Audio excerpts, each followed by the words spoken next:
Shutterstock Music.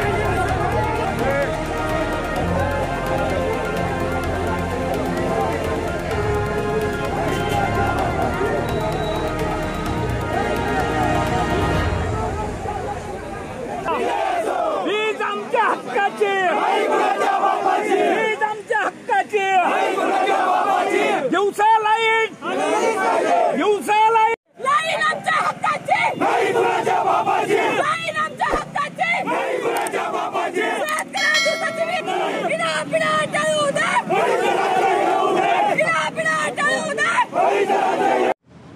मराठवाड्यातील जालना जिल्ह्यातील पळसखेड पिंपळा येथे 3 सख्ख्या भावांचा रात्रीची पिकाला पाणी देत असताना शॉक लागून मृत्यू झाला। त्याच्यानंतर बीड जिल्ह्यामध्ये बिबट्याच्या हल्ल्यामध्ये अनेक शेतकऱ्यांचा मृत्यू होतो। एक 10 वर्षाचा मुलगा अंगणात खेळत असताना बिबट्यानं नरडेला उचलून घेऊन गेले ते।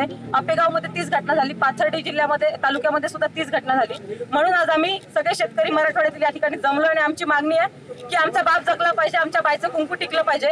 जे शेतकरी मृत्युमुखी पडले ते आज जात्यात आहेत, परंतु आम्ही आज चुकत आहोत। उद्या आमचा सुद्धा नंबर लागणार आणि आमचा बापाला सुद्धा असा जीव द्यावा लागणार आणि त्यामुळे आमची मागणी आहे की शेतकऱ्यांना दिवसाची वीज ही भेटली पाहिजे आणि ती उच्च दाबाची वीज भेटली पाहिजे। आणि म्हणून आज आम्ही या ठिकाणी MSCBच्या विभागीय कार्यालयावर आलेलो आहे। हे आंदोलन आम्ही अचानकपणे केलेलं नाही, तर 8 दिवस आधी आम्ही 24 तारखेला विभागीय आयुक्त साहेब, त्याचबरोबर जिल्हाधिकारी आणि या ठिकाणचे नरेश गित्ते साहेब जे MSCBचे विभागीय कार्यालयाचे मुख्य व्यवस्थापकीय संचालक आहे त्यांना भेटून निवेदन दिलेलं होतं। पण त्या निवेदनाला साफ केराची टोपली दाखवलेली आहे। कुठलीही दखल न देता, कुठलंही उत्तर न देता त्यांनी 8 दिवसामध्ये कुठलीही कारवाई केलेली नाही। म्हणून आज मराठवाड्यातील शेतकऱ्यांनी या ठिकाणी आम्हाला आंदोलन करावं लागतंय आणि जर ही वीज आम्हाला दिली नाही तर जे आज रुग्ण आम्ही हातात घेऊन आलेलो आहे प्राथमिक स्वरूपात शेतकऱ्याचं जे शस्त्र आहे रुग्ण, ते रुग्ण आम्ही या सरकारच्या आणि या कंपनीच्या टाळक्यात घातल्याशिवाय राहणार नाही। ही स्वाभिमानी शेतकरी संघटनेची भूमिका।